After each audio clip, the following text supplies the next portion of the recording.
ठीक है। पहले का कुछ दिक्कत है कोई भी टॉपिक में? कैपेसिटर पढ़ रहे थे हम लोग और कॉम्बिनेशन का देख रहे थे अलग अलग तरीके का। उसमें कोई दिक्कत?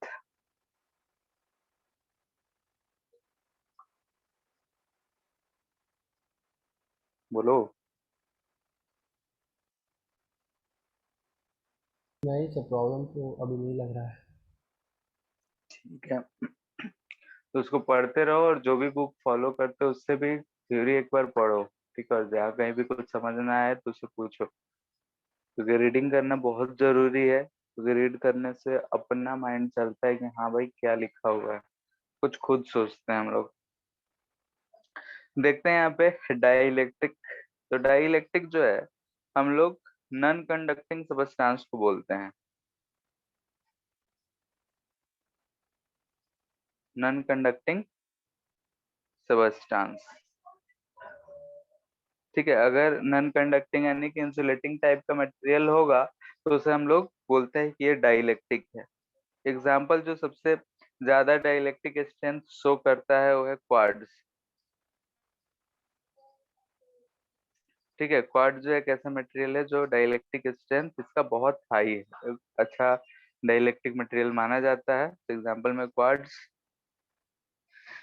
तो जैसे कि हम लोग डाइलेक्ट्रिक के बारे में पढ़ते क्यों, डाइलेक्ट्रिक इतना इंटरेस्टिंग हमें क्यों बनाता है, यानी कि हमारे इस कैपेसिटर के लिए क्यों है, उस चीज पे हम लोग अभी चर्चा करेंगे। और फिर इस डाइलेक्ट्रिक को किसी भी कैपेसिटर में कैसे यूज करेंगे और उसके यूज करने से क्या फायदा होगा, उन सब चीजों पे हम लोग बात करेंगे। तो जैसे डाइलेक्ट्रिक है तो हमें नॉन कंडक्टिंग मटेरियल यानी कि इंसुलेटिंग मटेरियल के बारे में जानना है। तो इंसुलेटिंग मटेरियल तो है, अगर मान लेते हैं कि कंडक्टिंग कोई मटेरियल होता तो क्या इफेक्ट होता उसके बारे में जानेंगे तभी डिफरेंस जान सकते हैं। तो हम लोग ये चीज पहले से जानते हैं फिर भी अभी देखेंगे कि if a conductor placed in external electric field,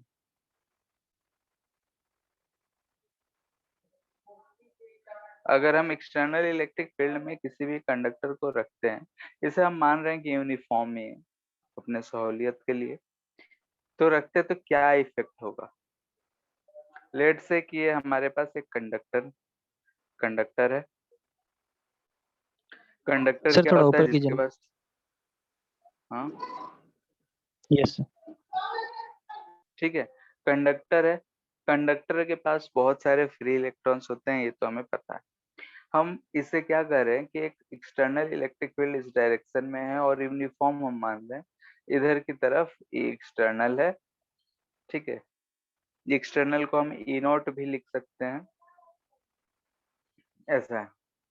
तो इस कंडक्टर में बहुत सारे फ्री इलेक्ट्रॉन्स हैं, तो इलेक्ट्रॉन्स पे क्या असर पड़ेगा इस इलेक्ट्रिक फील्ड की वजह से। अगर हम एक इलेक्ट्रॉन की बात करें तो इस पे फोर्स इधर की तरफ लगेगा, इलेक्ट्रिक फील्ड के अपोजिट डायरेक्शन। और ये जो इलेक्ट्रॉन्स हैं ये सारे लेफ्ट वाले प्लेट पे यानी कि लेफ्ट साइड पे ऐसा है कि इकट्ठा हो जाएंगे। इलेक्ट्रॉन्स की संख्या ज्यादा होगा तो यहाँ हमें माइनस चार्ज दिखेगा, और इधर से इलेक्ट्रॉन भागे हैं तो इधर जो सबसे दूर वाला पोजीशन है यहाँ पॉजिटिव चार्ज आ जाएगा। यानी ये जो चार्जेस है इंड्यूस चार्जेस कह रहे हैं हम, यानी कि इस एक्सटर्नल फील्ड की वजह से ये चार्जेस जो है इंड्यूस हुए, इंड्यूस्ड चार्जेस।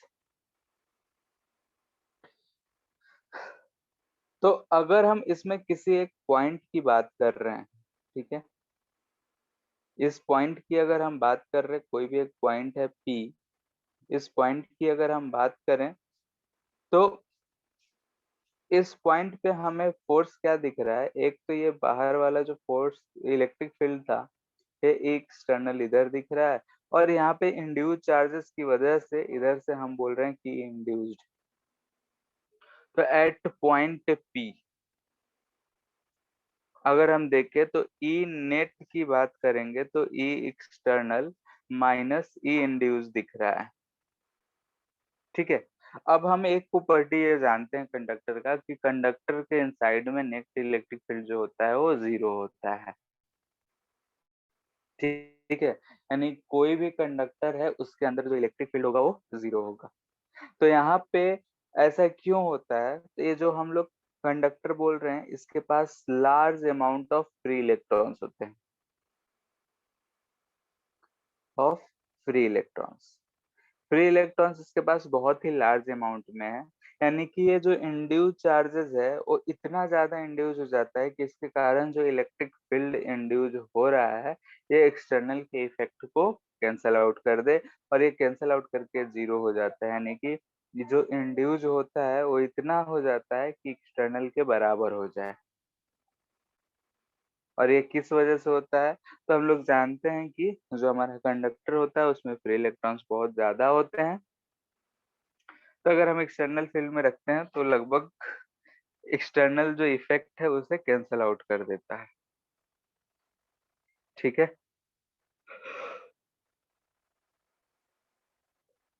इतना बात क्लियर है?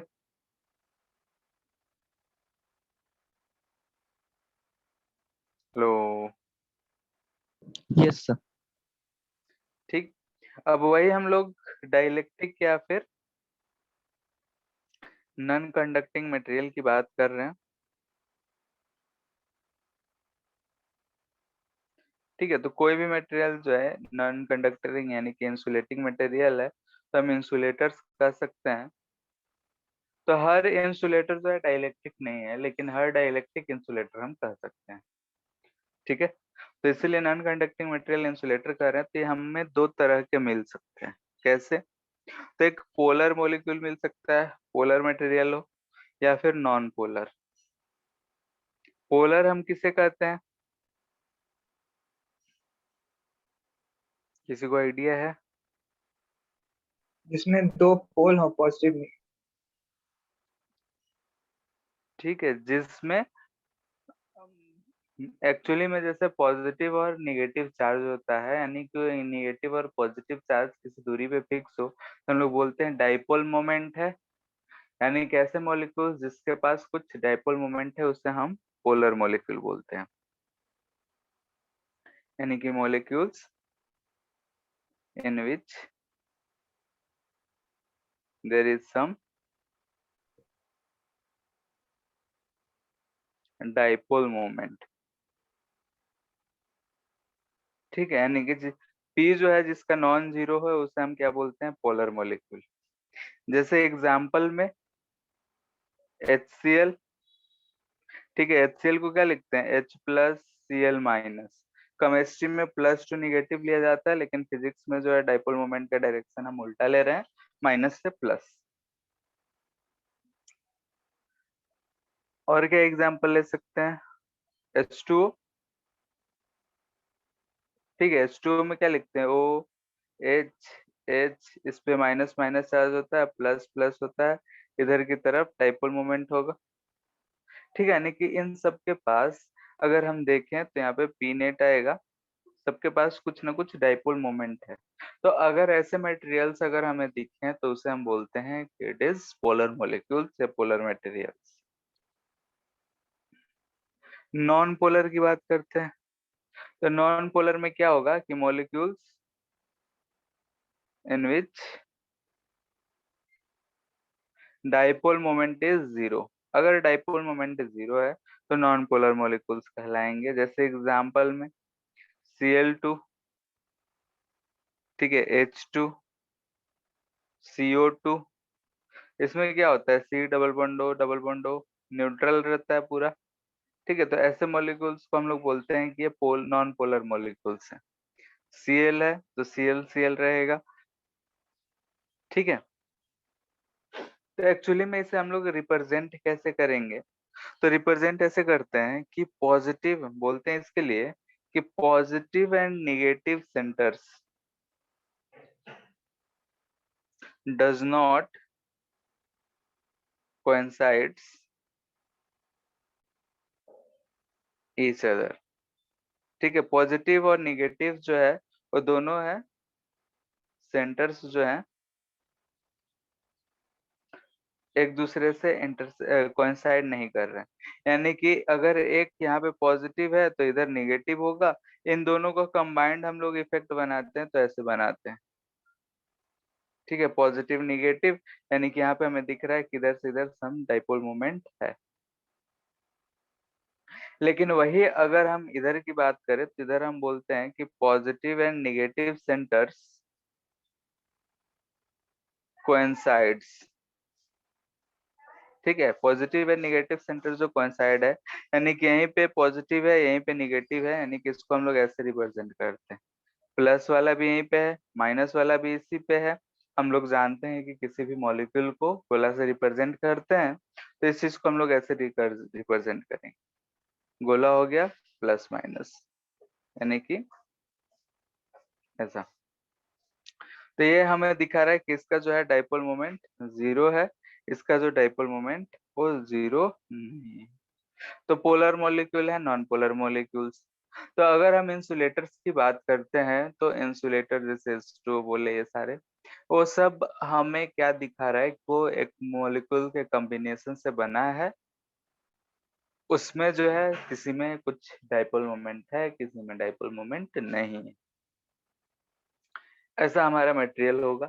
इसमें दिख रहा है ध्यान से कि हो सकता है कि हमें आयंस दिख रहे हैं, प्लस आयन दिख रहा है, माइनस आयन दिख रहा है, यानी कि पॉजिटिव सेंटर दिख रहा है और नेगेटिव सेंटर दिख रहा है। पॉजिटिव चार्ज दिख रहा है, नेगेटिव चार्ज दिख रहा है, लेकिन फ्री इलेक्ट्रॉन्स नहीं है या फ्री चार्जेस नहीं है जो इस मटेरियल में फ्रीली मूव कर सके। तो फ्रीली मूव नहीं कर सकता है, यानी कि हम लोग बोलेंगे कि ये जो है अच्छा कंडक्टर नहीं होगा। इतना बात में किसी को दिक्कत? No sir. ठीक है, तो ये हमारा डाइलेक्ट्रिक है। अगर हम इसे एक्सटर्नल इलेक्ट्रिक फील्ड में पुट करते हैं तो क्या होगा, यानी कि dielectric is kept in external electric field.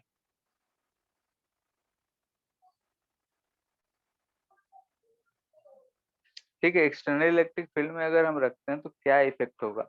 हमने कंडक्टर को रखा तो नेट इलेक्ट्रिक फील्ड जीरो आ गया इंडक्शन की वजह से। इसमें क्या होगा, तो हम यहाँ पे देख रहे हैं पोलर है, एक ऐसा हमारे पास मटेरियल है। इसके जो मॉलिक्यूल्स हैं हो सकता है कि ऐसा कुछ अरेंज्ड हो। ठीक है, कुछ मॉलिक्यूल्स को दिखा रहे हैं हम, इधर plus minus minus plus plus minus minus plus plus minus ऐसा कुछ है। तो यहाँ दिख रहा है कि ओवरऑल जो है पी जो है नॉन जीरो है। यहाँ पे हम बोल रहे हैं कि एक्सटर्नल जो है जीरो है, यानी कि एक्सटर्नल फील्ड अभी हम नहीं लगाए हैं। ठीक है, अब यही मटेरियल है हमारा, लेकिन हम जो है इधर से ऐसा एक्सटर्नल फील्ड लगा दिए अब। ठीक है, अब एक्सटर्नल जीरो नहीं है। नहीं है तो क्या होगा, तो हमें दिख रहा है कि अगर एक ऐसा कोई भी मॉलिक्यूल है, इसको हम इधर से एक्सटर्नल फील्ड में रखें तो ये माइनस वाले पे इधर की तरफ फोर्स लगेगा और प्लस वाले पे इधर लगेगा। तो एक्चुअली में होता क्या है कि अपना पोजीशन इंटरचेंज कर जाता है। तो यहाँ पे क्या होगा कि माइनस इधर आ जाएगा प्लस इधर, या माइनस इधर प्लस इधर, माइनस इधर प्लस इधर, इसमें माइनस इधर प्लस इधर, इधर माइनस इधर प्लस। तो ओवरऑल जब हम इसको एक्सटर्नल इलेक्ट्रिक फील्ड में रखे तो क्या हो रहा है कि माइनस वाला लेफ्ट की तरफ भागना चाह रहा है, प्लस वाला राइट की तरफ भागना चाह रहा है। लेकिन चूंकि मॉलिक्यूल है अपना जगह छोड़ के भाग नहीं सकता है, फ्री मूव नहीं कर सकता है, तो ये वहीं पे रहेगा। फ्री इलेक्ट्रॉन्स जैसा नहीं है कि भाग के एक कोने से दूसरे कोने पहुंच गया।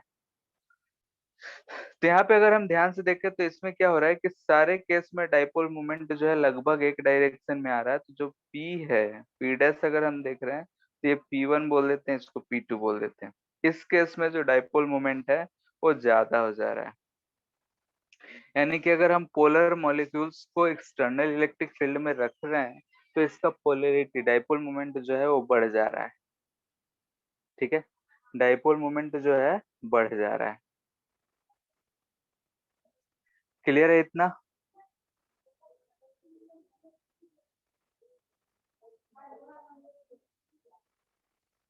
अगर नॉन पोलर मॉलिक्यूल है हमारे पास, नॉन पोलर मॉलिक्यूल कह रहा है तो positive negative, positive negative, positive negative, positive negative, यहाँ पे पॉजिटिव निगेटिव। तो हम क्या देख रहे हैं कि अगर हम इसमें एक्सटर्नल फील्ड अभी 0 रखें तो डाइपोल मोमेंट हमें 0 दिख रहा है। लेकिन अगर हम एक्सटर्नल फील्ड क्रिएट कर दे, इसे एक्सटर्नल फील्ड में रख दे, इधर से इधर अगर हम एक्सटर्नल फील्ड लगा दे तो फिर से हमें क्या दिखेगा कि माइनस वाला इधर थोड़ा हो जाएगा, प्लस वाला दूर जाना चाहेगा,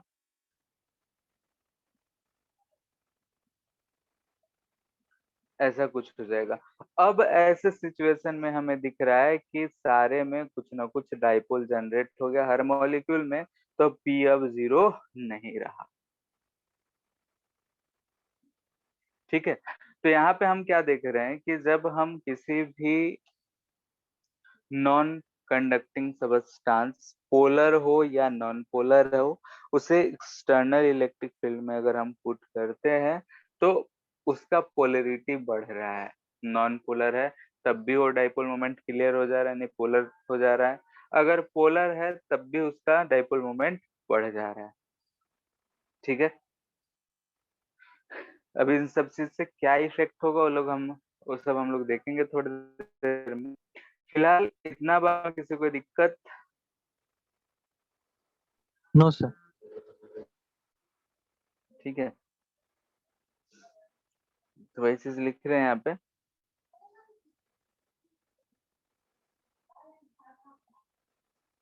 if dielectric is placed in external electric field,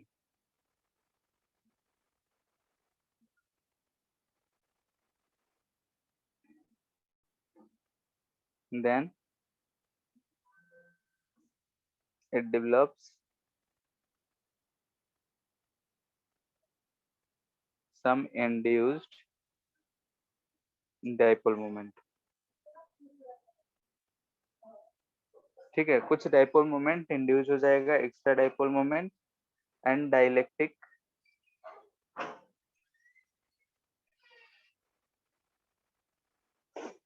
said to be polarized। Dielectric को क्या बोलेंगे कि डाइलेक्ट्रिक जो है वो पोलराइज्ड हो गया है।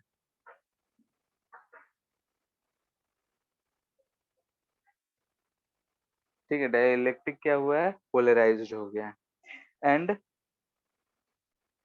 Process is called polarisation. ठीक है, प्रोसेस क्या कहलाएगा, पोलराइजेशन हो गया है। क्लियर है, ये जो पोलराइजेशन है ये directly proportional to electric field होता है।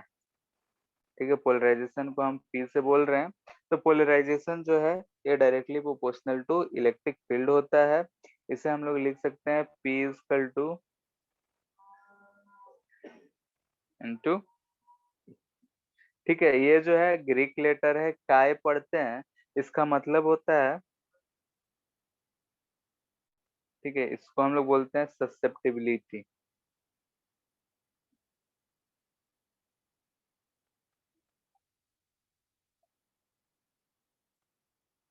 ठीक है, susceptibility of dielectric, and it depends on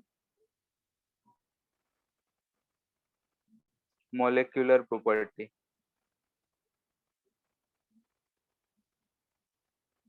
off material. ठीक है, मोलिकुलर प्रॉपर्टी ऑफ मटेरियल पे डिपेंड करेगा। हमें दिख रहा है P equal to x not into ये आ रहा है, एक्स बोलते हैं ससेप्टिबिलिटी ऑफ डाइलेक्ट्रिक। ठीक है, तो ये प्रोसेस से हम लोग इतना सीखे कि अगर हम किसी भी डाइलेक्ट्रिक या इंसुलेटिंग सब्सटेंस को किसी एक्सटर्नल इलेक्ट्रिक फील्ड में पुट करते हैं तो उसके जो मॉलिक्यूल्स है खुद को अरेंज करते हैं, और उस दौरान जो हमारा डाइलेक्ट्रिक डाइपोल मोमेंट है वो थोड़ा बहुत बढ़ जाता है। तो इस प्रोसेस को हम लोग बोलते हैं कि जो डाइलेक्ट्रिक है वो पोलराइज्ड हो गया, and the process is known as polarisation. Clear है, ये कहानी था थोड़ा बहुत कि हाँ भाई डाइलेक्ट्रिक क्या होता है, किसे कहते हैं, एक्सटर्नल इलेक्ट्रिक फील्ड में क्या इफेक्ट तो होता है। ठीक है, तो एक्चुअली में जो हमें जरूरत है उसके बारे में हम लोग देखते हैं। ठीक है, यानी कि इफेक्ट ऑफ पोलराइजेशन। ठीक है, इस पोलराइजेशन से हमें क्या फायदा होगा वो चीज हम लोग यहाँ पे देखेंगे, यानी कि हम जिसका यूज करना चाहते हैं। तो यानी कि हम जो शुरू में पढ़े कि एक कंडक्टर को एक्सटर्नल इलेक्ट्रिक फील्ड में पुट करते हैं, तो जो net dipole moment, net electric field inside the material था वो जीरो हो जा रहा था। क्यों? क्योंकि उसमें फ्री इलेक्ट्रॉन्स थे। ठीक है, लेकिन अगर हमारे पास एक डाइलेक्ट्रिक मटेरियल है, उससे अगर हम एक्सटर्नल इलेक्ट्रिक फील्ड में पुट करेंगे तो क्या होगा? तो हमने देखा है कि जो मटेरियल है वो पोलराइज्ड हो जा रहा है। अब उस पोलराइजेशन से इलेक्ट्रिक फील्ड पे क्या असर पड़ेगा? क्योंकि हम कैपेसिटर पढ़ रहे हैं, कैपेसिटर के अंदर इलेक्ट्रिक फील्ड है, पोटेंशियल है, तो हम उसी के बारे में ज्यादा चर्चा करेंगे। अब ये पोलराइज हुआ नहीं हुआ उससे हमें उतना क्या फर्क पड़ता है, लेकिन हाँ हुआ तो उससे कुछ इफेक्ट हुआ होगा। तो उस इफेक्ट के बारे में देखते हैं कि क्या हुआ है। तो हम लोग लीनियर पोलराइज अज्यूम कर रहे हैं, यानी कि हम सिंपल सा एक मेथड यूज कर रहे हैं समझने के लिए। ठीक है, अगर हम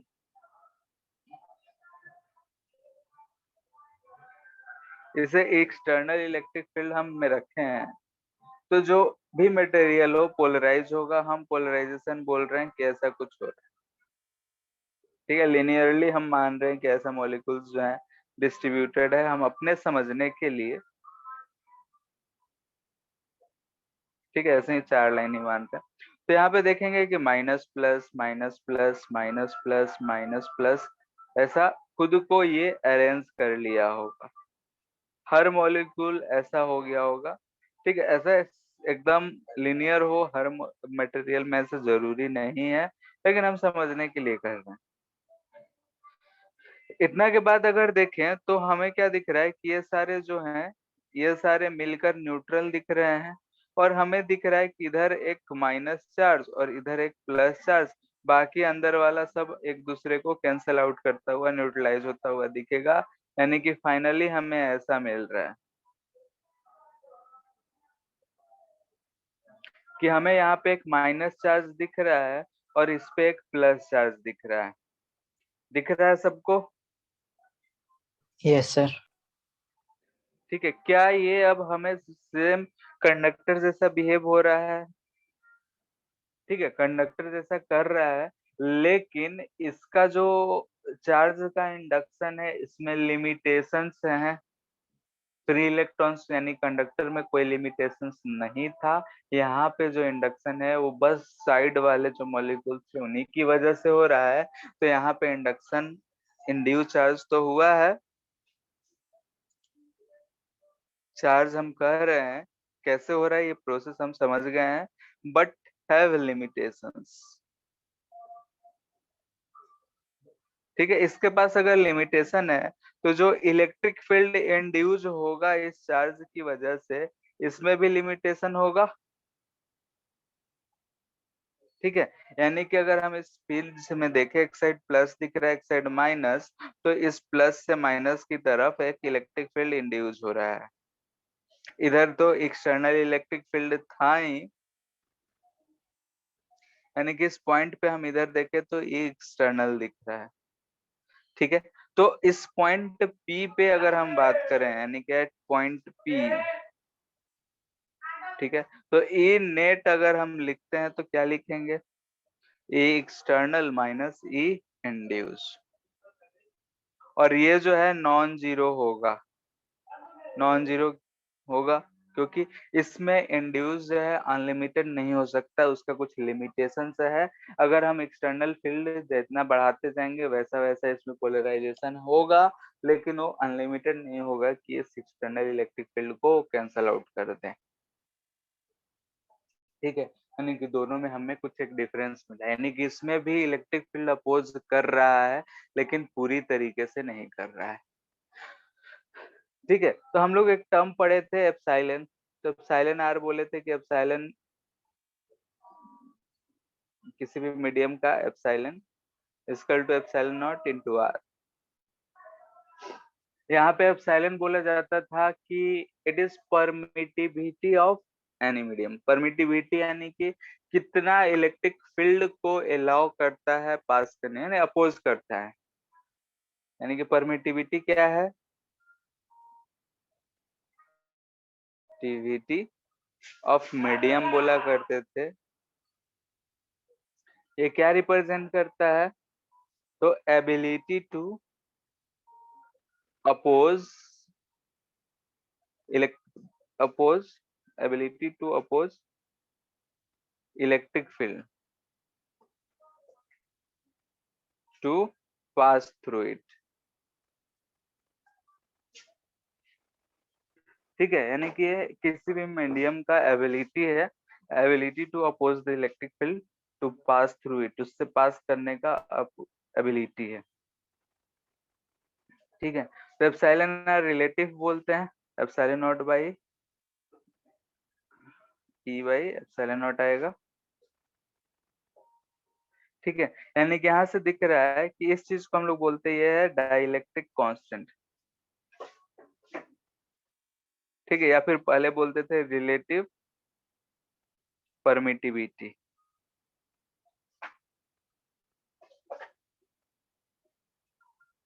ठीक है, रिलेटिव परमिटिविटी है या फिर डाइलेक्ट्रिक कांस्टेंट बोल रहे हैं। ठीक है, डाइलेक्ट्रिक कांस्टेंट है तो इसे हम लोग ER से यूज करते हैं या फिर K से भी यूज करते हैं। यहाँ पे ध्यान से देखो, तो अगर हम कंडक्टर की बात करते हैं, यानी कि एप्सिलॉन आर या फिर के बोल रहे हैं कंडक्टर के लिए, तो कंडक्टर के लिए ये जो आता है इन्फिनिटी, क्योंकि पूरे ही इलेक्ट्रिक फील्ड को अपोज कर सकता है। वही वाटर के लिए अगर हम लेते हैं तो वाटर के लिए आता है 81। रेशियो है तो इसका कोई यूनिट नहीं है। एयर के लिए अगर देखते हैं तो ये 1 आता है, एयर या वैक्यूम के लिए 1 होता है। क्लियर है इतना? ये चीज हम लोग यूज किए थे के में 1/4 पाई एप्सिलॉन नॉट, तो वही एप्सिलॉन नॉट। इतना बात में किसी को दिक्कत?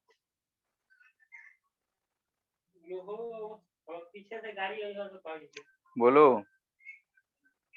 No sir. Sir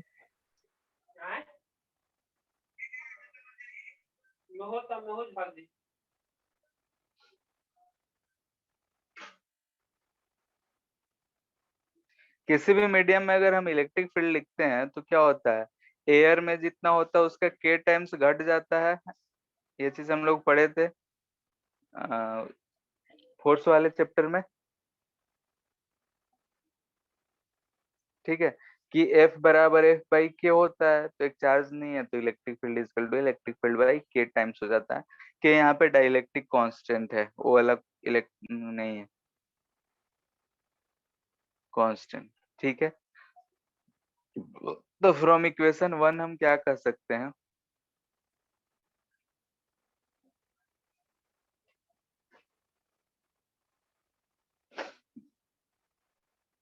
E net जो था वो एक्सटर्नल माइनस ई इंड्यूस था। ई नेट को हम बोल सकते हैं कि एक्सटर्नल बाई के टाइम्स होगा माइनस ई इंड्यूस, तो यहाँ से हमें ई इंड्यूस मिल गया equal to E external 1 minus 1/k।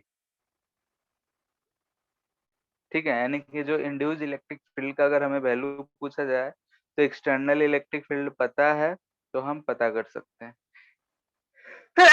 लेकिन बीच में अगर नेट इलेक्ट्रिक फील्ड की बात की जाएगा तो क्या कहेंगे, जो नेट है उसका डिवाइडेड बाय के। जैसे एक एग्जांपल लेते हैं, हमारे पास दो प्लेट्स है। ठीक है, कैपेसिटर का प्लेट्स है, एक पे प्लस क्यू चार्ज है, एक पे माइनस क्यू चार्ज है। तो यहाँ पे एयर है, तो यहाँ इलेक्ट्रिक फील्ड ई नॉट क्या होगा, बोलो? प्लेट का एरिया ए है,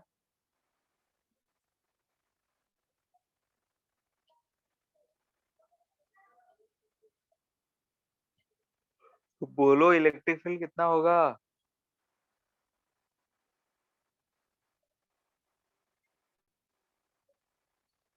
सब पढ़ाना बेकार है फिर। Epsilon not a by epsilon not, ये सिग्मा बाई एप्सिलॉन नॉट होता है चार्ज के टर्म में, Q by a epsilon not होगा। अरे हाँ या ना? Yes sir. ठीक है, तो ये सब हम लोग आगे पढ़ते जाए, पीछे भूलते जाओ, क्या फायदा फिर पढ़ाई का? अगर हम इसमें कोई मीडियम है, ठीक है, वाटर है, कुछ भी है, जिसका डाइलेक्ट्रिक कांस्टेंट के है,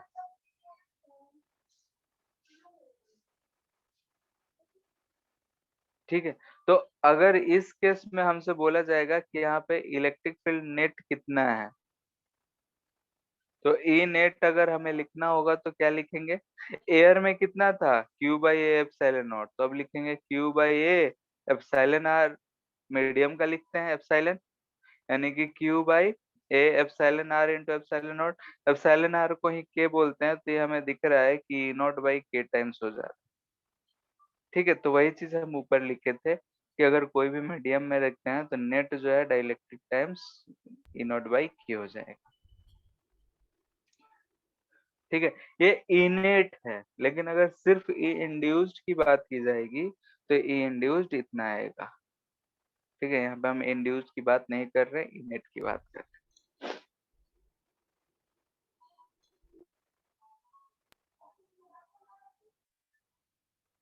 ये हम प्लेट मान लिए, ये मान लेते हैं कि डाइलेक्ट्रिक है। ठीक है, चलो हेडिंग से शुरू करते हैं, शुरू से।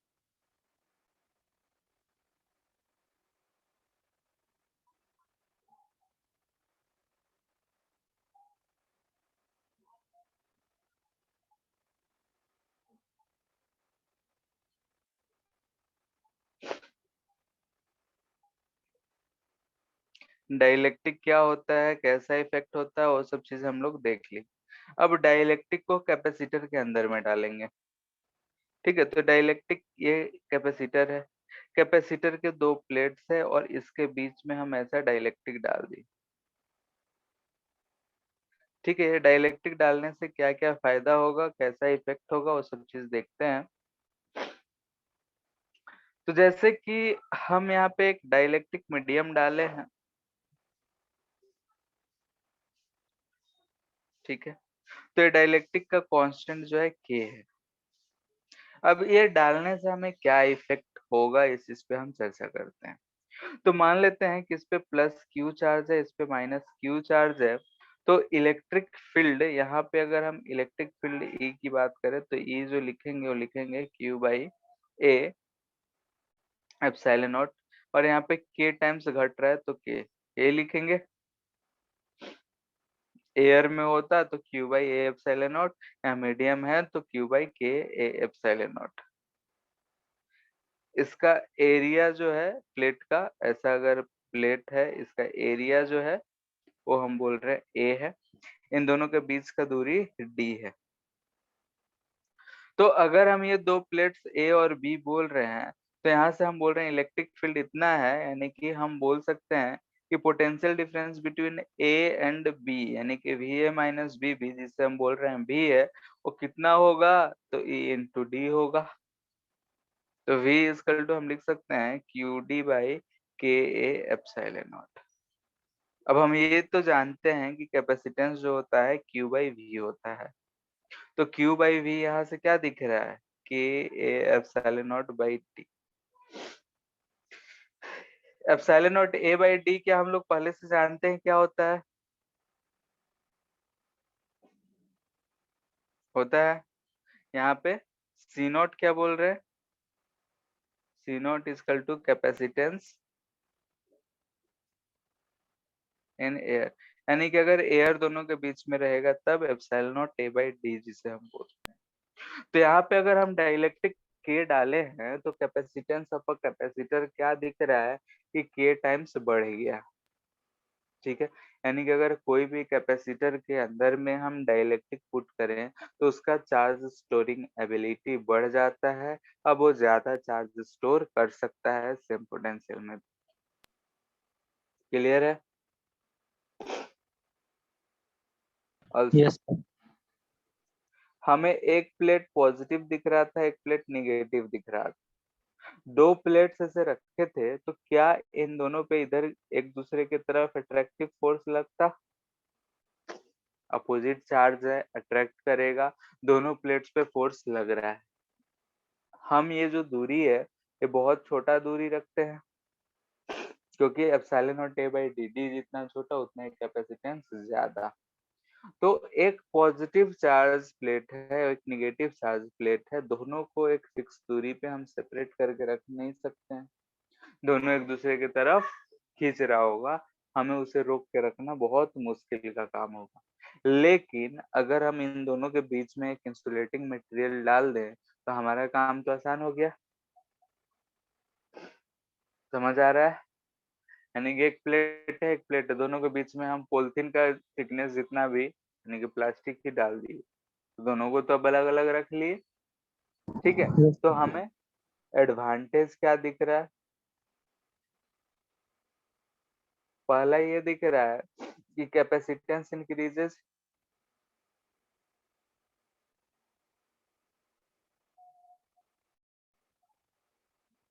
सेकेंड ये दिख रहा है कि अगर हम उसे होल्ड करके रखना चाहते हैं, ठीक है, अगर हम होल्ड करके रखना चाहते हैं तो वो जो हमें डिफिकल्टी आ रही थी अब वो नहीं है। यानी कि हम बोल सकते हैं it provides support to separate both plates. ठीक है, दोनों प्लेट्स को सेपरेट करने में ये मदद करता है। अपोजिटिवली चार्ज प्लेट्स है, दोनों को सेपरेट करने में मदद करता है। क्लियर है इतना? सर सेकंड वाला पार्ट बताइए नहीं। जैसे कि ये एक प्लेट पे पॉजिटिव चार्ज है, एक प्लेट पे नेगेटिव, क्या दोनों एक दूसरे के तरफ खींचेंगे? खींचेगा। इन दोनों को अगर हमें एक छोटे से दूरी पे रोक के रखना होगा तो हमें बहुत ज्यादा फोर्स की जरूरत पड़ेगी। जैसे कि तुम मान लो अपने ही घर के दो वाल्स को, ठीक है, सोचो कि वो फ्री टू मूव है, दोनों पे हम पॉजिटिव चार्ज दे दिए हैं, तो क्या वो दोनों वाल जो है एक दूसरे की तरफ अट्रैक्ट होकर आपस में चिपक जाएगा? यस बोलो। ठीक है। अगर हम वो नहीं चाहते हैं कि वैसा हो तो हम अगर उसके बीच में इंसुलेटिंग मीडियम डाल दे तो हमारा काम हो जाएगा, दोनों एक दूसरे से टच नहीं होगा, न्यूट्रलाइज नहीं होगा। अगर दोनों टच हो जाता तो चार्ज न्यूट्रल हो जाता क्योंकि दोनों पे इक्वल एंड अपोजिट चार्ज है, दोनों मिलके खत्म हो जाता। लेकिन बीच में अगर हम इंसुलेटिंग मीडियम डाल दिए तो क्या हम उसे अब सपोर्ट प्रोवाइड कर दिए सेपरेट करने में? यस तो वही काम ये कर रहा है डाइलेक्ट्रिक। तो डाइलेक्ट्रिक डालने से हमें ये फायदा हो रहा है। ठीक है। इसमें एक चीज पूछता है कि भाई इंड्यूस चार्ज कितना होगा? ठीक है, तो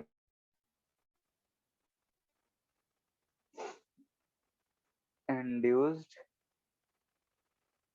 चार्ज ऑन डाइलेक्ट्रिक। ठीक है, तो जो ऊपर हम लोग पढ़े हैं वही है, नया कुछ नहीं है। ये हमारा दो प्लेट्स हो गया, यहाँ पे ये डाइलेक्ट्रिक हो गया। थोड़ा सा स्पेस हम इसलिए दे रहे हैं कि हमें फील आए कि हाँ भाई डाइलेक्ट्रिक है, ये प्लेट है, बाकी तो ये सटा हुआ ही रहेगा सब। इस प्लेट से प्लस क्यू चार्ज है, इस पे माइनस क्यू चार्ज है, तो यहाँ पे ऐसा माइनस चार्ज इंड्यूस होगा और यहाँ पे प्लस चार्ज इंड्यूस होगा। डाइलेक्ट्रिक है तब भी, जिसका हम डाइलेक्ट्रिक कांस्टेंट बोल रहे हैं, कांस्टेंट के। तो इसी के बारे में हमें पूछ रहा है कि क्यू इंड्यूस कितना है, मैग्नीट्यूड ही प्लस माइनस जो भी है। तो हमने अगर यहाँ पे पॉइंट पी देखा तो ई नेट जो है एट पॉइंट पी की बात करें तो हमें ई एक्सटर्नल माइनस ई इंड्यूस दिखा था। तो यहाँ से ई इंड्यूस हमने लिखा था कि ई एक्सटर्नल 1 माइनस 1/k होता है। तो ई एक्सटर्नल कितना, ई एक्सटर्नल नहीं, कितना कहने का मतलब है कि जब डाइलेक्ट्रिक नहीं रहता तब कितना इलेक्ट्रिक फील्ड लगता, जितना एयर का है, यानी कि Q by a epsilon not लग रहा होता 1 माइनस 1/। तो यहाँ से ई इंड्यूस कितना लिख सकते हैं, तो Q चार्ज जो इंड्यूस हुआ है बाई ए एप्सिलॉन नॉट बोल सकते हैं। ठीक है, जो Q चार्ज है Q में हम ले लिए, तो इधर से ये कट गया, तो Q इंड्यूस जो हमें दिख रहा है Q 1 माइनस 1/k दिख रहा है। ठीक है, यहाँ से हमें सिग्मा के बारे में पूछा जा सकता है कि बताओ सिग्मा इंड्यूस कितना होगा। तो चार्ज अपॉन एरिया, यहाँ एरिया को हम कट नहीं करे होते तो सिग्मा इंटू 1 माइनस 1/k होता। ठीक है, यानी कि सिग्मा जो है Q की वजह से जो भी है। अगर इलेक्ट्रिक करते हैं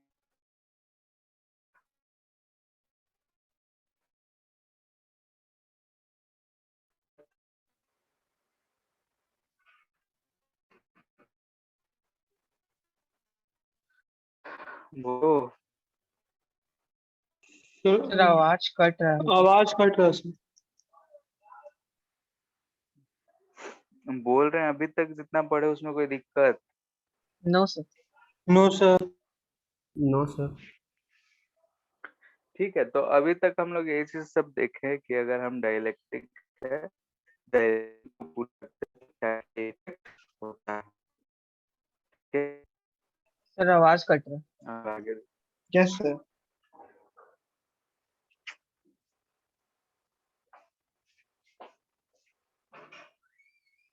हेलो। अभी आ रहा है सर। ठीक है,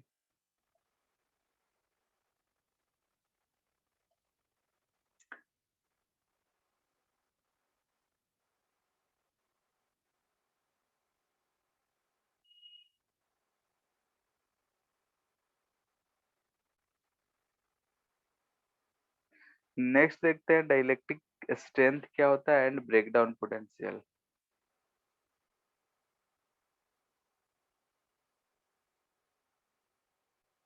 इन दोनों के बारे में हम लोग पहले भी चर्चा किए थे। याद होगा कि जब हम लोग बताए थे कि एक कंडक्टर है, उस कंडक्टर पे मैक्सिमम चार्ज कितना स्टोर कर सकते हैं। तो उस केस में हमने देखा था कि कोई कंडक्टर पे चार्ज देते जा रहे थे, तो जो सराउंडिंग में एयर था वो आयोनाइज हो जा रहा था, नहीं यस टूट सर जा रहा बताया। था। ठीक है, तो वही चीज है कि अगर हम देखें कि हमारे पास डाइलेक्ट्रिक है, मान लेते हैं माइनस है, ये प्लस है, इसे हम एक्सटर्नल इलेक्ट्रिक फील्ड में पुट करें, ये एयर का एक मॉलिक्यूल भी हो सकता है, ये इलेक्ट्रिक फील्ड है। तो इस इलेक्ट्रिक फील्ड की वजह से इस पे इधर की तरफ फोर्स लग रहा है और इस पे इधर की तरफ फोर्स लग रहा है। इन दोनों के बीच में जो एफ बॉन्डिंग होगा, तो जब ये फोर्स इस बॉन्डिंग को तोड़ देगा, ठीक है, यानी कि इफ एफ जो है इंक्रीजेज एफ बी, उस समय क्या होगा कि ये जो हमारा डाइलेक्ट्रिक है टूट के एक ऐसा माइनस और एक प्लस आयंस में बदल जाएगा। तो ये हम जो टर्म बोलेंगे, जहां से इसमें आयंस में बदल गया, तो हम बोल रहे हैं कि आयोनाइजेशन ऑफ डाइलेक्ट्रिक। वहां पे सिर्फ एयर लिए थे तो वहां बोले थे आयोनाइजेशन ऑफ एयर है, यहाँ बोल रहे हैं कि जो डाइलेक्ट्रिक है वही आयोनाइज हो गया है। ठीक है, इलेक्ट्रिक फील्ड यानी कि एक्सटर्नल इलेक्ट्रिक फील्ड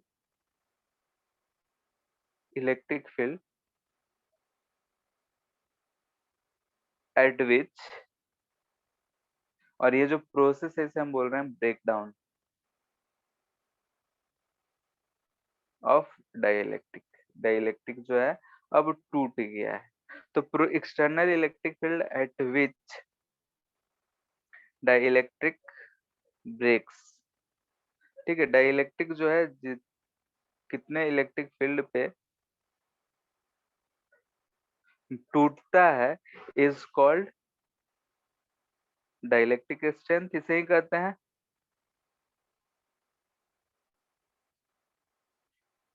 ठीक है, इसे ही हम लोग क्या कहते हैं, डाइलेक्ट्रिक स्ट्रेंथ, यानी इलेक्ट्रिक फील्ड को बोल रहे हैं डाइलेक्ट्रिक स्ट्रेंथ। अब अगर हम कैपेसिटर में बात कर रहे हैं, लेट्स से ये हमारा कैपेसिटर का प्लेट है, यहाँ पे बीच में जो है हम डाइलेक्ट्रिक पुट करे हैं। अब इसमें ये जो है डाइलेक्ट्रिक मटेरियल है, ये टूट रहा है किसी भी इलेक्ट्रिक फील्ड पे, ये पॉजिटिव है, ये माइनस है, इसके बीच का पोटेंशियल डिफरेंस भी है। तो हम लोग V जो देते हैं E/D देते हैं। तो यही जो है ब्रेक डाउन पोटेंशियल क्या कहेंगे, ऐसा पोटेंशियल जिस पे डाइलेक्ट्रिक टूट जाए, पोटेंशियल। तो ये क्या कहेंगे हम लोग यहाँ पे, तो डाइलेक्ट्रिक स्ट्रेंथ यानी जितना इलेक्ट्रिक फील्ड पे टूटेगा इनटू डिस्टेंस बिटवीन, इसे हम लोग बोलते हैं break down potential. Break down potential ऐसा पोटेंशियल होगा जिसमें जो है डाइलेक्ट्रिक ब्रेक करेगा, डाइलेक्ट्रिक ब्रेक करेगा तो दिख रहा है कि इलेक्ट्रॉन्स जो है पॉजिटिव प्लेट की तरफ, नेगेटिव चार्ज पॉजिटिव प्लेट की तरफ and positive charge negative plate की तरफ दौड़ेगा और ये कंडक्टिंग मटेरियल जैसा बिहेव करने लगेगा, फिर ये हमारे किसी काम का नहीं रह जाएगा, तो हम लोग बोलेंगे कैपेसिटर खराब हो गया है। क्लियर है? Yes sir. ठीक है, तो इससे रिलेटेड क्वेश्चंस कैसे आते हैं वो देख लेते हैं। हमें देगा कि एक कैपेसिटर है, ये दूसरा कैपेसिटर है, इस कैपेसिटर का कैपेसिटेंस जो है 6 माइक्रोफैरेड है, इसका 3 माइक्रोफैरेड है, इसका ब्रेकिंग पोटेंशियल जो है लेट 4 वोल्ट है और इसका ब्रेकिंग पोटेंशियल जो है वो है 10 वोल्ट। ठीक है, अब कह रहा है if both capacitors connected in series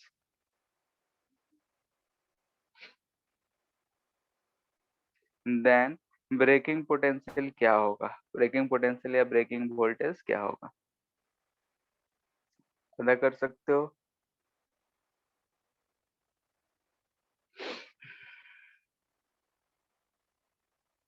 कैसे करेंगे, देखो पहला क्वेश्चन है, बता देते हैं।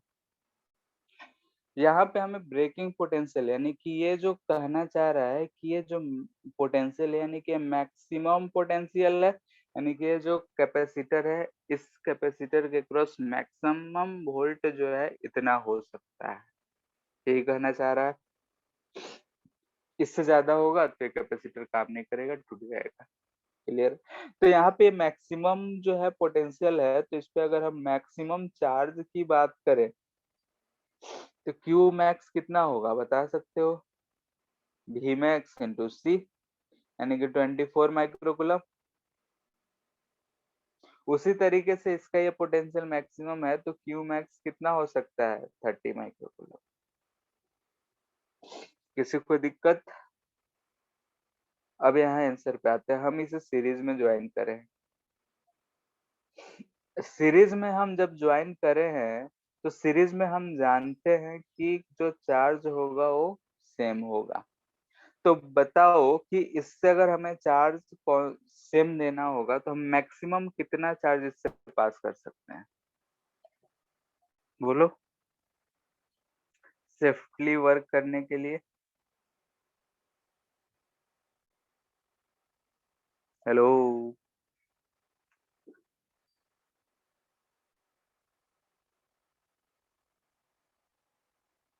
हेलो, आवाज नहीं जा रहा है क्या? Yes sir. आवाज नहीं जा रहा है? सर आ रहा। तो वही बोल रहे हैं कि जो हम सीरीज में कनेक्ट किए तो मैक्सिमम कितना चार्ज अलाउ कर सकते हैं बिना टूटे हुए जाने के लिए?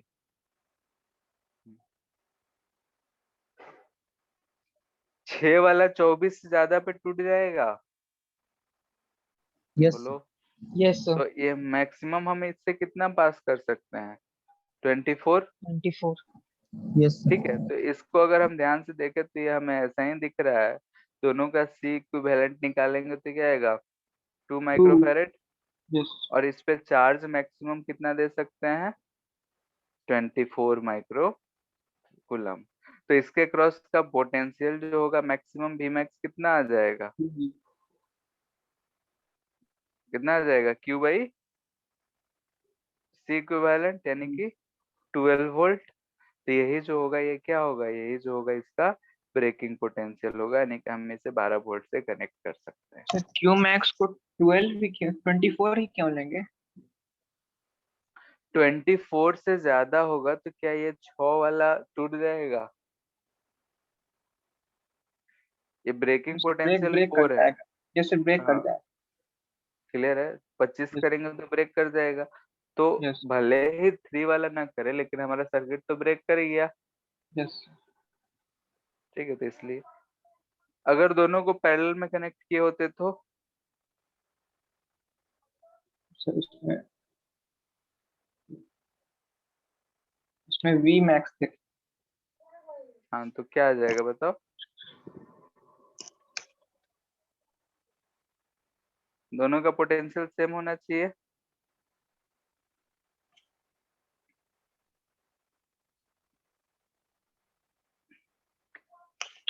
इन दोनों पॉइंट्स का मैक्सिमम पोटेंशियल ऐसा रखे कि दोनों हमारा वर्किंग हो, यही हो। इसका कितना है? 4 वोल्ट। इसका कितना था? 10 वोल्ट। तो हम ए और बी का पोटेंशियल कितना अलाउ कर सकते हैं? बोलो, सोच के बोलो। 4 से ज्यादा करेंगे तो 6 वाला टूट जाएगा। यस। तो यही होगा हमारा ब्रेकिंग पोटेंशियल। क्लियर है?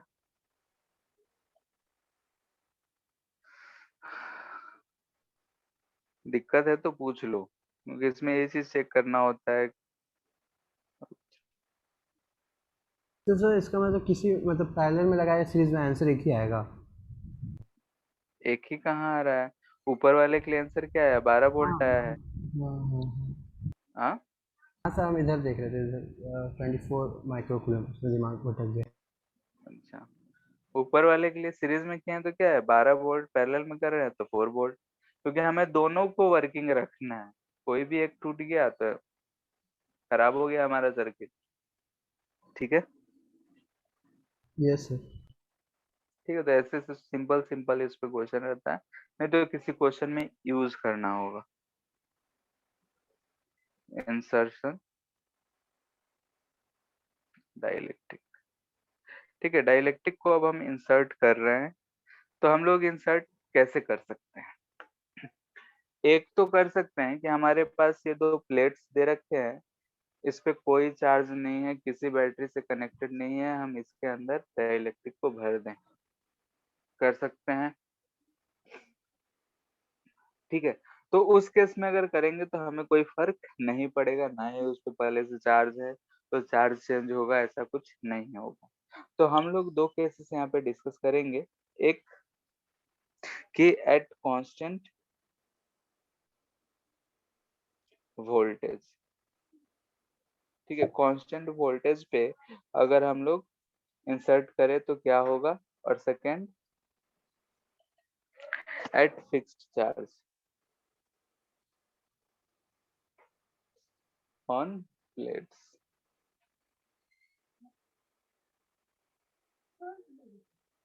ठीक है। तो कांस्टेंट वोल्टेज और एट फिक्स्ड चार्ज, यानी कांस्टेंट वोल्टेज कब हो सकता है कि जैसे कहे कि ये हमारे पास कैपेसिटर है, इससे हम बैटरी से कनेक्ट कर दिए, तो बैटरी से कनेक्टेड है, यानी कि इसके अक्रॉस पोटेंशियल V है। अब हम इस पे क्या कर रहे हैं कि स्लोली स्लोली डाइलेक्ट्रिक को इसमें ऐसा पुट कर रहे हैं। ठीक है, स्लोली, धीरे धीरे ही करेंगे, तेजी से करेंगे तो इफेक्ट होगा। तो स्लोली स्लोली पुट कर रहे हैं, तो इस केस में हमें दिख रहा है कि पोटेंशियल जो है कांस्टेंट रह रहा है अक्रॉस कैपेसिटर। ठीक है, तो इसमें क्या क्या इफेक्ट होगा इस केस में अगर हम इंसर्ट करेंगे तो देखते हैं। पहला, तो इस केस में भी तो हमें दिख रहा है कि ये कांस्टेंट है। सेकेंड, कैपेसिटेंस नया की बात करेंगे तो डाइलेक्ट्रिक के है, तो हम लोग देखेंगे कि के इंटू सी नॉट, के टाइम्स डाइलेक्ट्रिक बढ़ गया है। सेकेंड, चार्ज के बारे में क्या कह सकते हो, बोलो। चार्ज क्या होता है, Q इंटू वी होता है, C इंटू वी होता है। तो यहाँ पे C इंटू वी लिखेंगे। भी कांस्टेंट है, C के सी नॉट हो गया, यानी कि के, इसको भी नॉट कर लो, ज्यादा अच्छा। के सी नॉट वी नॉट हो जाएगा, यानी कि के इंटू क्यू नॉट हो जाएगा। इतना में किसी कोई दिक्कत? No, sir. Fourth, electric field के बारे में क्या कमेंट कर सकते हैं? कैपेसिटर के बीच में जो इलेक्ट्रिक फील्ड है उसके बारे में। इलेक्ट्रिक फील्ड क्या होता है? V by D. भी चेंज हो रहा है क्या? डी चेंज हो रहा है? नहीं, तो ये क्या रहेगा, सेम। ठीक है, इससे थ्योरेटिकल क्वेश्चंस पूछे जाते हैं जो भी चीज कर रहे हैं हम लोग। जब कांस्टेंट बैटरी से कनेक्टेड है तो पोटेंशियल कांस्टेंट रहेगा, कैपेसिटेंस के टाइम्स बढ़ रहा है, चार्ज के टाइम्स बढ़ रहा है, लेकिन इलेक्ट्रिक फील्ड कांस्टेंट रह रहा है। फिफ्थ, डाइलेक्ट्रिक पुट करने के बाद भी, ठीक है, पोटेंशियल एनर्जी की बात करें तो क्या होगा, ये यूज करते हैं। तो हाफ सी जो हो गया के सी नॉट हो गया है, वी तो वी नॉट ही है, तो ये हमें दिख रहा है हाफ के टाइम्स ये भी बढ़ रहा है।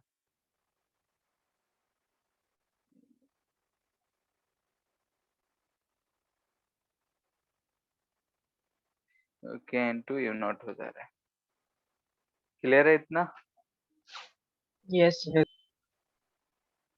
नेक्स्ट देखते हैं, अगर कांस्टेंट चार्ज, यानी कि अगर हम एक बार ऐसा बैटरी से इसे कनेक्ट कर दिए तो इस पे एक क्यू नॉट चार्ज मैक्सिमम आ गया। अब क्या कर रहे हैं, इसको हम कनेक्शन हटा दिए, तो इस पे प्लस क्यू नॉट है, इस पे माइनस क्यू नॉट है, तो चार्ज कांस्टेंट है। अब हम इसमें इलेक्ट्रिक फील्ड ऐसा पुट कर रहे हैं स्लोली केस, तो हमें क्या दिखेगा कि चार्ज तो और कहीं जाएगा नहीं, फ्लो हो नहीं रहा है, तो चार्ज इस पे कांस्टेंट है। तो इसमें हम देख रहे हैं कि Q जो है वो कांस्टेंट है, और हम इसे बोल रहे हैं एक क्यू नॉट है। कैपेसिटेंस के बारे में बात करें तो कैपेसिटेंस तो के सी नॉट डायमेंशन पे डिपेंड करता है, तो इतना ही आएगा। थर्ड, पोटेंशियल के बारे में क्या कह सकते हैं, बोलो। क्या हमें ये V not by k times decrease करता हुआ दिख रहा है?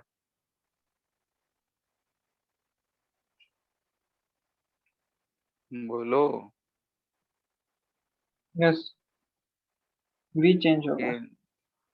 इलेक्ट्रिक फील्ड भी के टाइम से घट जा रहा है। Yes. ठीक है, तो ये डायरेक्टली थ्योरी में पूछे जाते हैं कि ये होगा मोर देन वन ऑप्शंस में, इससे ध्यान रखना है। क्यू के टर्म में दे रखा है तो क्यू नॉट स्क्वायर बाई सी होता है, सी के टाइम्स, तो यहाँ पे हमें दिख रहा है you not by k times C भी घट, यानी कि सेम चार्ज पे जब हम डाइलेक्ट्रिक पुट कर रहे हैं तो पोटेंशियल घट जा रहा है कैपेसिटर के क्रॉस, इलेक्ट्रिक फील्ड घट जा रहा है, इलेक्ट्रिक पोटेंशियल एनर्जी की बात कर रहे हो घट जा रहा है, लेकिन कांस्टेंट बैटरी जब कनेक्टेड है तब जोड़ रहा है, तो ये सारे कुछ बढ़ रहे हैं। क्लियर है?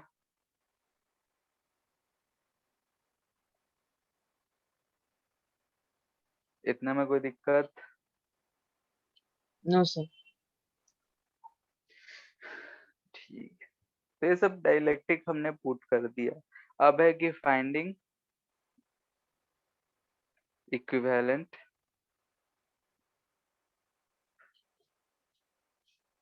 कैपेसिटेंस। ठीक है, हम लोग जो सीरीज पैरेलल पढ़े थे वही चीज है, लेकिन जब डाइलेक्ट्रिक पुट करेंगे तब।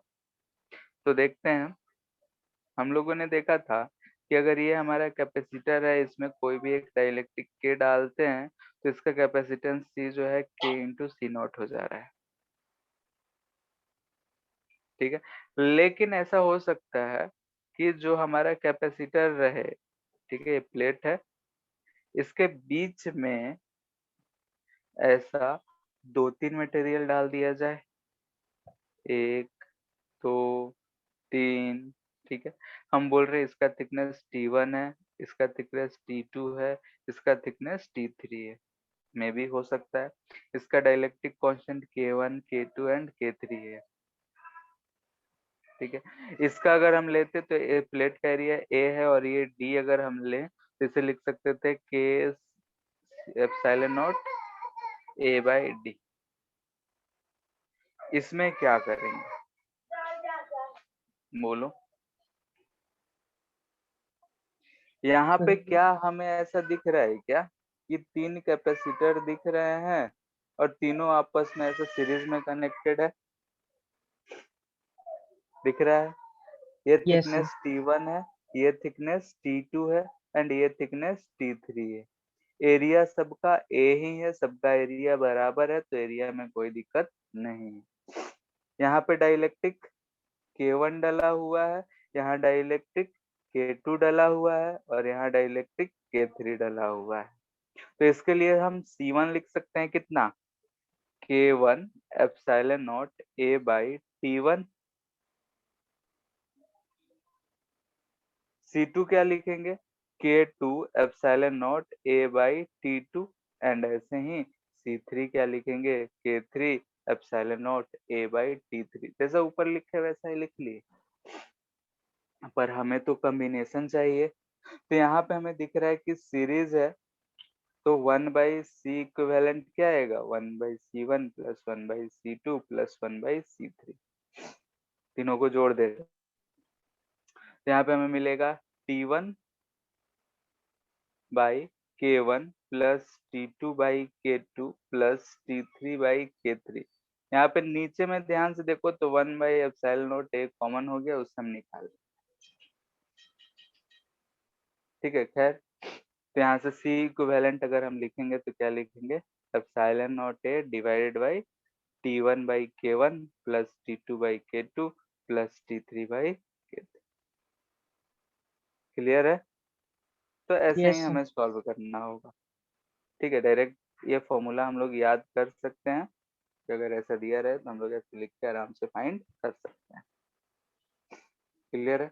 यानी कि अगर डाइलेक्ट्रिक एक है तब तो फॉर्मूला हम डायरेक्ट यूज कर लेंगे, 2 3 4 5 दिया रहे तो ऐसे हम लोग यूज कर लेंगे। मे भी ऐसा भी हो सकता है कि अगर हमारा ये प्लेट है तो इसमें कुछ ही पोर्शन, मतलब कि मान लेते हैं कि इसमें K1 भरा हुआ है, इसमें K2 भरा हुआ है, लेकिन ये एयर है। अब क्या करें? तो ये थिकनेस T1 दे रखा है, ये थिकनेस T2 दे रखा है और ये टोटल D दे रखा है। तो इसे हम क्या मान सकते हैं? D minus T1 plus T2 मान सकते हैं। तो इस केस में अगर हम C इक्विवेलेंट लिखेंगे तो क्या लिखेंगे? ऊपर वाले से देखो ध्यान से, epsilon not A by T1 by K1 ना plus T2 by K2 plus T3 की जगह D minus T1 plus T2 लिख सकते हैं और डिवाइड बाई K कितना होता है एयर का? 1 लिख सकते हैं। तो यहाँ से हमारा C इक्विवेलेंट जो लिखा हुआ मिलेगा बुक में, ऐसा लिखा हुआ मिलेगा, क्या लिखते हैं? D माइनस जितना भी थिकनेस में हमारा डाइलेक्ट्रिक है, तो यहाँ पे T1 प्लस T2 है, T3 T4 कुछ भी रहे तो उसे हम ऐसे ऐड करते जाएंगे, plus T1 by K1 plus T2 by K2 और भी रहे तो हम ऐसे ही ऐड करते जाएंगे। क्लियर है?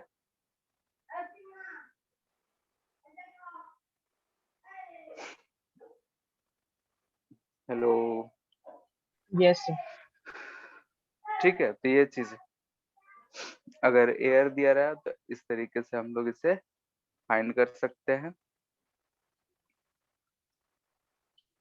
अगर बीच में कंडक्टर भर दे तो क्या होगा? बोलो। कंडक्टर का के क्या होता है? इन्फिनिटी Yes, मान sir. लेते हैं तो। Yes. ठीक है, तो अगर हमें ऐसा क्वेश्चन दे दे, ये हमारा कैपेसिटर हो गया, यहाँ पे बोले ये जो है कंडक्टर है और यहाँ पे ऐसा भरा हुआ है, इसका डाइलेक्ट्रिक कांस्टेंट के है, ये जो है d/2 है, ये भी d/2 है। तो कैपेसिटेंस बताओ इसका क्या होगा, क्या लिखेंगे बताओ। ऊपर एप्सिलॉन नॉट ए, नीचे d/2 divide by infinity conductor के लिए। ओके, के ऑफ कंडक्टर क्या होता है, इंफिनिटी होता है, प्लस यहाँ पे d/2 डिवाइड बाई के आ जाएगा। तो इसे अगर हम ध्यान से देखें तो ये हमें क्या मिलेगा, के epsilon not a divide by d/2, यही मिल रहा है। यानी कि अगर बीच में कंडक्टर दिया है तो it is equivalent to capacitor जिसमें सिर्फ एक के डाइलेक्ट्रिक है जिसका दूरी d/2 है, इसी के इक्विवेलेंट है। जितना पार्ट कंडक्टर है उसे हम गायब कर दिए, हटा दिए, वो हमारे किसी काम का नहीं है। बात समझ आया? Yes, sir. ठीक है, यानी कि कंडक्टर, एक क्वेश्चन दिया होगा बुकलेट में, ऐसा कैपेसिटर है और एक वायर से यहाँ से लेके यहाँ कनेक्ट कर दिए, तो इसका कैपेसिटेंस क्या हो जाएगा।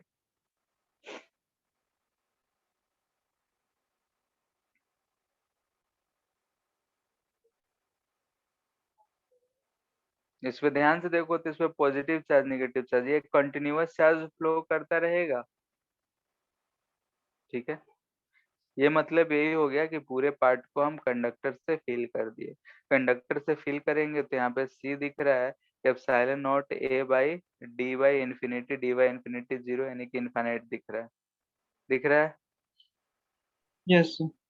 ठीक है, तो अगर दोनों प्लेट्स को किसी भी कंडक्टिंग मटेरियल से कनेक्ट कर देंगे तो इसका कैपेसिटेंस इन्फिनिटी हो जाएगा। इन्फिनिटी कहने का मतलब कि चार्ज स्टोर हो ही नहीं रहा है, एक प्लेट से दूसरे प्लेट पे से धड़ ट्रांसफर हो रहा है, बैटरी दे रहा है और ट्रांसफर किए जा रहा है, तो उस पर तो लिमिट है ही नहीं। Yes. ठीक है, जितना इनपुट है उतना आउटपुट, तो इनफाइनाइट हो गया, तो इसलिए हमारे काम का नहीं है, क्योंकि हम कैपेसिटर यूज करते हैं कि वो चार्ज को स्टोर करे, जिसकी वजह से उस पे कुछ एनर्जी स्टोर्ड हो जो हम बाद में यूज कर सकें। एक चीज और,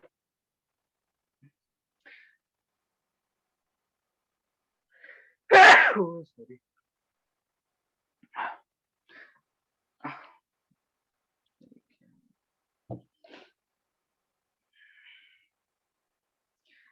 अगर हमारे पास ये प्लेट दिया है और बोले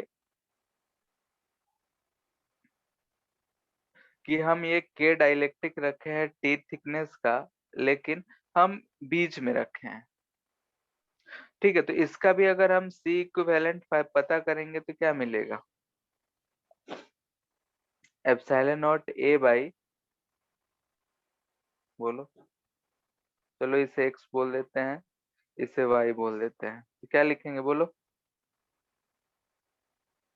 x/1 plus y/1 plus t/k, यही लिखेंगे,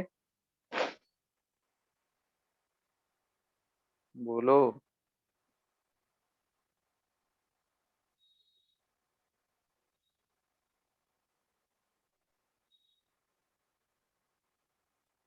यही आएगा, x प्लस y जो है वो d-t है, तो Yes. ये चीज आएगा। तो यहाँ से हमें क्या समझ में आ रहा है कि इसका कैपेसिटेंस, ये जो हमारा डाइलेक्ट्रिक है, इसके बीच में हम कहाँ पुट किए हैं उससे कोई लेना देना नहीं है। ठीक है, यानी कि इसको हम ऐसा भी रखे होते कि हम इस डाइलेक्ट्रिक को इधर रखे होते टी थिकनेस का, तब भी इसका कैपेसिटेंस सेम आता। यानी कि पोजीशन इंपॉर्टेंट नहीं है कि डाइलेक्ट्रिक हम बीच में कहाँ रखे हैं, ये सब न्यूमेरिकल के लिए ही है। ऐसे रियलिटी में क्या होगा कि दोनों प्लेट्स एक दूसरे की ओर फोर्स लगा रहे हैं, तो डाइलेक्ट्रिक को बहुत ही चिपका के ही रखते हैं। ठीक है, यानी यहाँ से बोल सकते हैं position of dielectric does not affect C equivalent, C जो है उस पर डिपेंड नहीं करता है कि किस पोजीशन पे रखे हैं। क्लियर है इतना?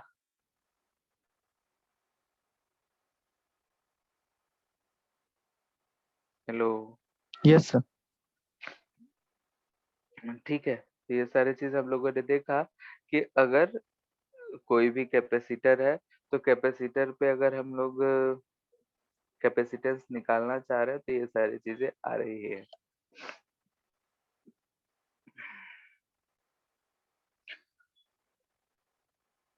नेक्स्ट ऐसा भी हो सकता है कि ये दो प्लेट्स हो और जो डाइलेक्ट्रिक भरा हो ऐसा भरा हो, ये K1 ये K2, इसका एरिया a/2 तक, ये a/2 होगा, ये डिस्टेंस d दे रखा है। तो यहाँ पे अगर हम लोग देखें तो हमें क्या दिख रहा है, ऐसा कुछ दिख रहा है सिचुएशन, पैरेलल दिख रहा है, सीरीज तो नहीं दिख रहा है। इसमें K1 भरा है, इसमें K2 भरा है। ये एरिया कितना भी दे सकता है, हम यहाँ a/2 ले रखे हैं, ये d, ये भी d ही है। तो यहाँ से अगर हम C1 लिखेंगे तो क्या लिखेंगे, K1 epsilon not a/2 into d, and C2 अगर लिखेंगे तो K2 एप्सिलॉन नॉट a/2, तो 2 नीचे आ गया d। तो C इक्विवेलेंट ऐसे केसेस में लिखना हो तो पैरेलल दिख रहा है तो C1 प्लस C2 आएगा, तो एप्सिलॉन नॉट a/2d हमें कॉमन दिख रहा है, K1 प्लस K2। कोई दिक्कत?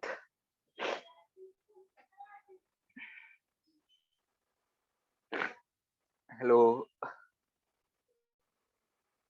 No, sir. ठीक है। तो नेक्स्ट क्लास में और भी कुछ क्वेश्चंस करेंगे इसी डाइलेक्ट्रिक को पुट करके सॉल्व करने पे, डाइलेक्ट्रिक से रिलेटेड। ठीक है, आज के लिए इतना ही। Yes. Thank you, sir. हम thank you. Thank you sir. Most probably next class में हमारा खत्म भी हो जाए कैपेसिटर।